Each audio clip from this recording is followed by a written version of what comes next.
Bom dia, pessoalzinho, tudo bem? Vamos começar agora, então, a nossa unidade 12, a última unidade do livro de vocês. Abram na página 184. Nós temos lá, né, nas páginas 184 e 185, essas imagens. E aí o tema da unidade é se objetos falassem, né? Aí nós temos ali ao lado umas perguntinhas, olha. Qual atividade a cena retrata? Observando aí, né? O que a gente pode ver? Objetos, né? Com feições, com características humanas, né? O que há de interessante sobre os personagens presentes? Quais adjetivos você usaria para qualificar cada um deles? Então, adjetivos são aquelas características que nós damos, né? Quais você daria para cada um deles? O que você imagina que cada um desses personagens faz? Quais elementos da imagem auxiliam em seus palpites? O próprio objeto, né? A gente consegue falar o que cada um faz. Temos um relógio, temos um bule e assim por diante. Você gostaria de conversar com algum deles? Qual? Por quê? Pensa aí. Sobre qual assunto você imagina que conversariam? Se você conversasse com um objeto e ele te respondesse, qual assunto você conversaria?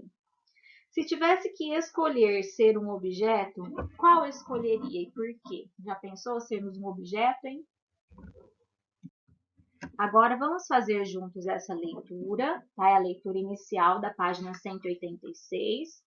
Leiam alto aí, em voz alta para vocês. Eu vou ler aqui, tá? Então, vocês podem ler sozinhos ou acompanhando aí comigo. Então, um apólogo. Era uma vez uma agulha que disse a um novelo de linha: por que está você com esse ar, toda cheia de si, toda enrolada, para fingir que vale alguma coisa neste mundo? Deixe-me, senhora. Que a deixe? Que a deixe por quê? Porque lhe digo que está com um ar insuportável? Repito que sim, e falarei sempre que me der na cabeça.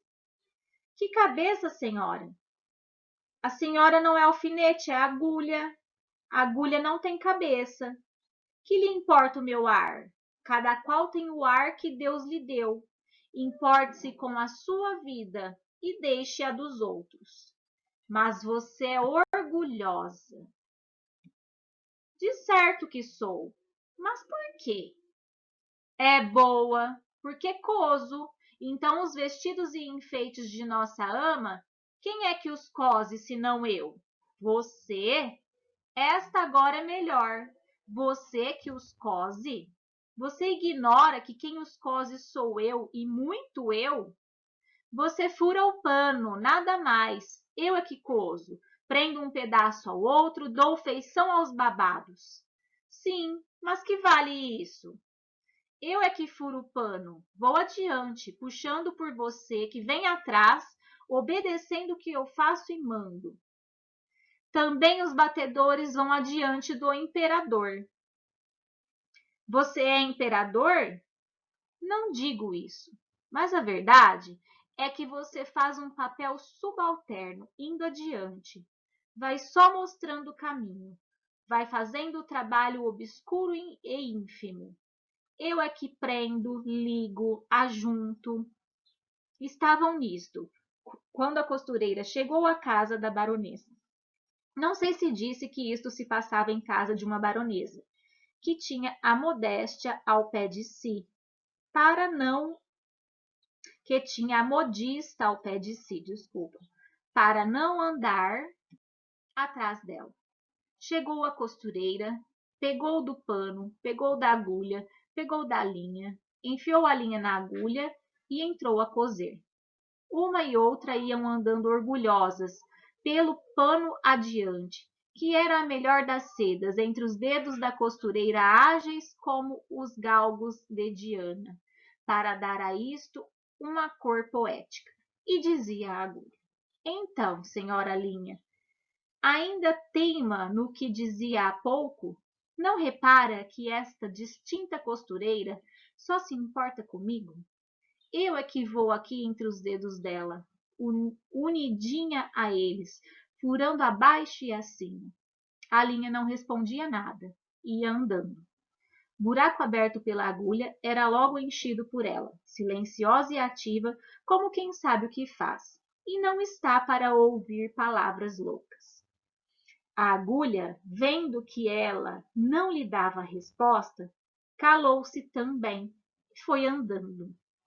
E era tudo silêncio na saleta de costura. Não se ouvia mais o plique, plique, plique, plique da agulha no pano. Caindo o sol, a costureira dobrou a costura para o dia seguinte. Continuou ainda nesse e no outro, até que no quarto acabou a obra e ficou esperando o baile. Veio a noite do baile e a baronesa vestiu-se. A costureira que a ajudou a vestir-se levava a agulha espetada no corpinho para dar algum ponto necessário. E quando compunha o vestido da bela dama e puxava a um lado ou outro, arregaçava daqui ou dali, alisando, abotoando, acolchetando a linha para mofar da agulha, perguntou-lhe: Ora agora, diga-me quem é que vai ao baile no corpo da baronesa, fazendo parte do vestido e da elegância? Quem é que vai dançar com ministros e diplomatas enquanto você volta para a caixinha da costureira antes de ir para o balaio das mucamas? Vamos, diga lá. Parece que a agulha não disse nada, mas um alfinete de cabeça grande e não menor experiência murmurou à pobre agulha: Anda! Aprende, tola. Cansas-te em abrir caminho para ela e ela é que vai gozar da vida, enquanto aí ficas na caixinha de costura. Faze como eu, que não abro caminho para ninguém. Onde me espetam, fico. Contei esta história a um professor de melancolia que me disse, abanando a cabeça: Também eu tenho servido de agulha a muita linha ordinária. Aqui nós temos umas palavrinhas, né? Coso é de coser, que significa costurar. Saleta é uma sala pequena. Murmurar é falar baixo. Acolchetar é prender, unir, manter-se no lugar por meio de colchetes, objeto usado em costuras para substituir botões ou zíperes. E melancolia, estado de tristeza ou desencanto. Vamos conhecer o autor na página 188. Joaquim Maria Machado de Assis nasceu na cidade do Rio de Janeiro em 21 de junho de 1839 e faleceu nessa mesma cidade em 29 de setembro de 1908. Considerado um dos maiores escritores brasileiros de todos os tempos, com obras que abrangem praticamente todos os gêneros literários, escreveu poemas, contos, crônicas e romances. Foi o fundador da cadeira número 23 da Academia Brasileira de Letras, que passou a ser chamada de Casa de Machado de Assis, e foi, por mais de 10 anos, presidente dessa instituição. Criado no Morro do Livramento, sem recursos para cursar o ensino regular, estudou como pôde e, antes de completar 15 anos, publicou seu primeiro trabalho literário, um soneto chamado A e uma que é Ilustríssima Senhora, com essas iniciais aí. No ano de 1856, tornou-se aprendiz de tipógrafo na imprensa nacional e, em 1858, se tornou revisor e colaborador no Correio Mercantil. Em 1860, passou a integrar a redação do Diário do Rio de Janeiro, além de escrever regularmente para a revista O Espelho, como crítico teatral, para a Semana Ilustrada e para o Jornal das Famílias, onde publicava seus textos. Em 1869, tornou-se ajudante do diretor de publicação do Diário Oficial. Em 1873, iniciou sua carreira no serviço público. No ano seguinte, Intensificou sua colaboração em jornais e revistas, publicando crônicas, contos, poesias e romances. Uma pessoa bastante importante, né? Então vamos lá para o Ideias em Construção. Converse com os colegas sobre as perguntas a seguir. Quais são os personagens da história? E aí, quem são os personagens? Quais são as características desses personagens? Por que a linha se considera mais importante do que a agulha? E por que a agulha não se considera mais importante que a linha? Ao final da história, o que acontece? Qual o desfecho da disputa entre as personagens? Qual o conselho que o alfinete oferece para a agulha? Ao final do texto, o narrador diz que contou essa história para o seu professor de melancolia. O que pensa que ele quis dizer com isso? O que significa a expressão "também eu tenho servido de agulha a muita linha ordinária"? E aí? Vamos agora então para o exercício 2. O que significa a palavra apólogo? Anote a seguir a sua definição. Então, você pode colocar a sua definição. Você pode anotar a sua definição. Eu coloquei aqui para vocês. É uma narrativa em prosa ou verso, que geralmente apresenta diálogos entre seres inanimados que ganham vida e que traz uma lição de moral. O que são seres inanimados, né? É aquilo que não tem vida, são objetos, tá? E sempre uma lição de moral no final. Número 3. Relacione a definição para a palavra apólogo, indicada na atividade anterior, com a história que você leu. Então, a gente viu aqui nessa atividade anterior, né, que é dar vida a seres inanimados e sempre traz uma lição de moral. Relacionando com esse texto que lemos, a gente vê que a definição e a narrativa, né, o texto que nós lemos, se relacionam devido ao fato de as personagens serem inanimadas, né, não terem vida, serem objetos, mas, no caso da narrativa, dotadas de vida. Exercício 4. Qual o tema central do texto? Né? Qual é o assunto principal do texto? Ele trata da disputa entre a linha e a agulha, sobre quem é mais importante na confecção de uma roupa. Uma, né, quer se achar melhor que a outra, mais importante que a outra. Exercício 5. Explique qual o sentido do uso dos travessões no texto. Nós já aprendemos isso, né? É aquela em que o objeto, os personagens falam diretamente, né? O discurso direto. Então, marca a fala das personagens, da linha e da agulha. Vamos ver, então, exercício 6. Identifique a qual personagem do apólogo pertence cada um dos trechos a seguir. Letra A. Por que coso? Então, os vestidos e enfeites de nossa ama, quem é que os cose senão eu? Prendo um pedaço ao outro, dou feição aos babados. Então, quem é que une um pedaço ao outro, né? É a linha. A letra B. Vou adiante, puxando por você, que vem atrás, obedecendo ao que eu faço e mando. Não repara que esta distinta costureira só se importa comigo?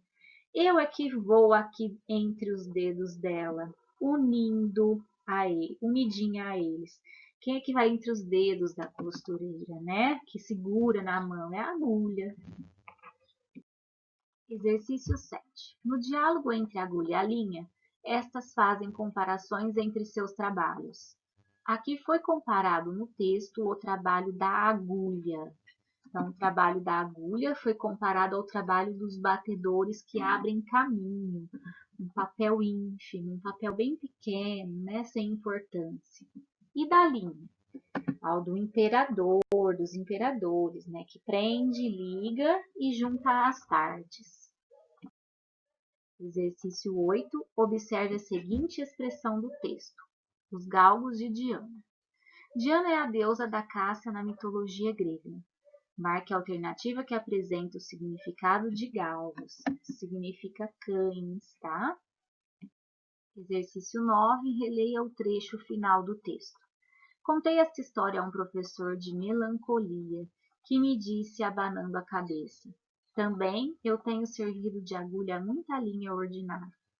Considerando a história, qual mensagem é expressa por esse trecho?